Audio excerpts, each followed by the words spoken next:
Hello, this is the RPG Crawler, and welcome to another Indie Game Friday. This week I'll be covering another action RPG, this one called Zombie Party.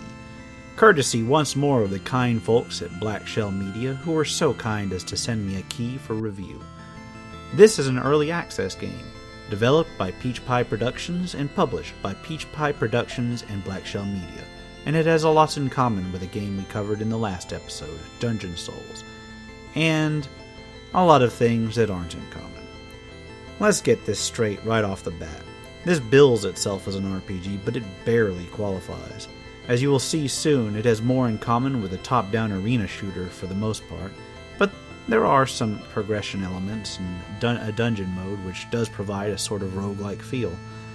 That having been said, for what it is actually kind of fun, and the multiplayer co-op, and of course the deathmatch mode, are quite fun, in that sort of kill your frenemies kind of way that these games tend to bring out in people. We'll go through each of the modes in turn, though bear in mind that this is an early access and game modes are liable to change over time. The first mode up is Adventure Mode. Before you start any mode, you select a character. Each one has a different starting ability modifiers and a different starting weapon. Be advised that everything but the pistol takes ammo, so just because you start with a weapon doesn't mean you'll keep it for any length of time. Now, you can eventually unlock more characters, and you basically spend gold that you earn playing the game to do so. In Adventure Mode, you travel from stage to stage and fight off waves of enemies, each stage punctuated by a boss. The stages are quite open, and the gameplay is pretty typical of the rest of the game, so let's get into the details right there. The first thing you may note is that it's certainly colorful, I guess. With lots of on-screen projectiles, enemies, and particle effects, the riot of colors can certainly make it difficult to pick out where your character is at times. This isn't helped by the weird way that the screen zooms and pans and picks an arbitrary point to focus on at some points. That may be an artifact of the game focusing on multiplayer and the same screen kind of play, rather than just being a single-player engine. I have to admit that this did give me a bit of a headache the first few minutes that I played, but I got over it in time. Once I got used to the game, it's not all bad. The sprites are cute, taken individually. The icons are, for the most part, distinctive. I did have a little bit of trouble telling the various magic items apart sometimes.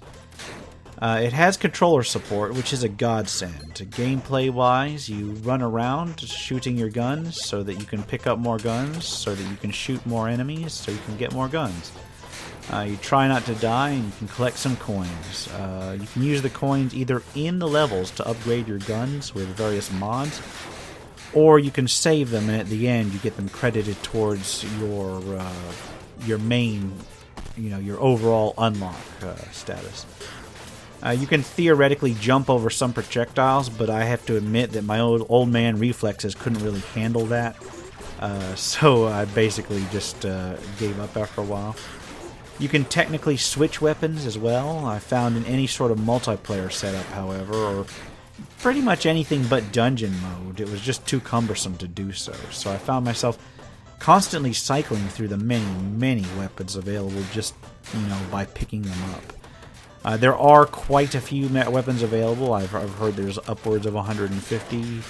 I really don't know, but I kept running into them, and every time I played, I found some new weaponry, so there you go. The next mode is Dungeon Mode, and to me, Dungeon Mode was the most fun. This is where the game might approach being an RPG. It's a pretty nice little randomly generated map where you basically do what you did before. Kill enemies to get gun drops to kill more enemies. This time, rather than simply waiting out waves, you can advance to the next floor by finding the stairs or the portal or whatever it is. The environment is fully destructible, which means that with the right weapon you can just go wild, burning down trees and shrubberies. And that is an excellent design choice, thank you very much. Aside from that, this mode can be a lot slower paced than the other modes, and that is really an advantage for me. You can use the environment to your advantage, which is a step up from the wide open arena of the other modes. One problem I did find, however, was that at the moment I kept getting stuck on trees. So I always had to keep a launcher in reserve just to blow myself out. Arcade mode is similar to adventure mode. You're put in a wide arena and tasked with mowing down enemies, except this time they don't come in waves. You only get the one stage, and you're working against the clock instead. It's all about mowing down as many enemies as you can as fast as you can, and everything is simplified to help you with that. There's no inventory management, no skills, no magic items to get. You just grab whatever a gun drops, shoot it until it runs out of ammo, or until you grab another, and keep on going. It's mindless killing, and honestly, the most boring mode in here. But I can see the appeal for those who like to beat time trials. The last mode of this recording is the deathmatch mode. Since I have no one handy who has the game, I had to play versus the bots, and the bots are really, really unfair. And they're unfair for a specific reason. They don't have to look for themselves amidst all of the chaos. You start in an arena with the other players and just shoot them. I mean, you shoot each other while items, crates, and exploding barrels randomly spawn in. Every time you die, you respawn until the clock runs out, at least. At the end, your deaths versus kills are tallied, so you can score the winner however you want. The most kills, the least deaths, the highest ratio, whatever. The game don't judge. The arena starts out quite small, but since the environment is destructible just like the others, it can get fairly large fairly quickly. I actually had quite a bit of fun with this mode. I could imagine it being great fun with several other players. However, this is also the mode where the camera and the graphics steering my character gave me the most trouble out of everything. I spent half the time wandering around wondering where the hell I was. As for the rest of the game, the music is passable, it doesn't get old too fast, and it's pretty stable. I didn't have it crash at all. Even at this early stage, that's something to be said. It's impressive for a one-man studio, and I salute Mr. James, the man behind Peter Pride Productions, for his accomplishments with it. That having been said, I don't know if I can recommend it, at least to my usual audience.